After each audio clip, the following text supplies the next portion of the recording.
Peggy 18. The thing about going out into the farewell wilderness in Days Gone is that everything is trying to kill you.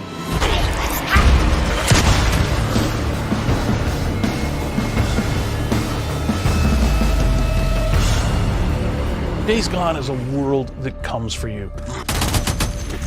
It's a world that is dangerous everywhere you go. We set Days Gone in that world because we hadn't seen it a lot in video games, and it brought something to the experience that we really needed. The danger comes from not just the freakers, but it comes from marauders who want to snipe you off your bike. It comes from the weather that will make it impossible for you to stay on a muddy trail. The world changes after dark. More freakers come out. It's brutal and it's harsh. It can be rough sometimes. Freakers are human beings who were infected by a virus that killed the world. Freakers are alive and they are mutated. And one of the key storylines in Days Gone is they are continuing to mutate. They are changing even as you play the game. We have several types of freakers in the game. Each one of them has their own challenges. Swarmers, for example, are adult males and females, and they tend to roam in groups. They are very strong and very hard to kill. You know, in the Screamer, what she has is a sort of verbal attack. She will bring in swarms, and when you hear this scream that it makes, basically puts an effect on the world and makes it awfully hard to escape. We have the Breaker, which is like a big brute. You're gonna run into infected animals.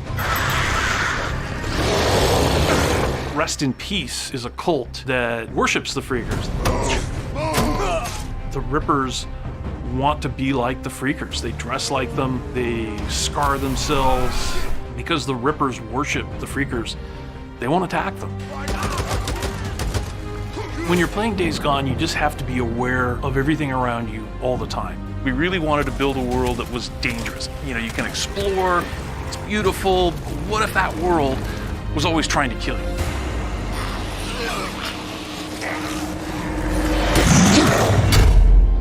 The thing about a game like Days Gone is it's the sum of its parts, so that you have, you know, the open world, and you have a bike, and you have enemies, you have humans and freakers and animals, and you have lots of tools to deal with them. The high desert of Central Oregon is sort of built for the kinds of traversal that we really wanted to explore. We are so excited to have players finally be able to jump into the farewell wilderness in the world of Days Gone and get a sense of who Deacon St. John is and what this experience is. So when this thing comes out on April 26th, we are just so excited to see what you think about this world.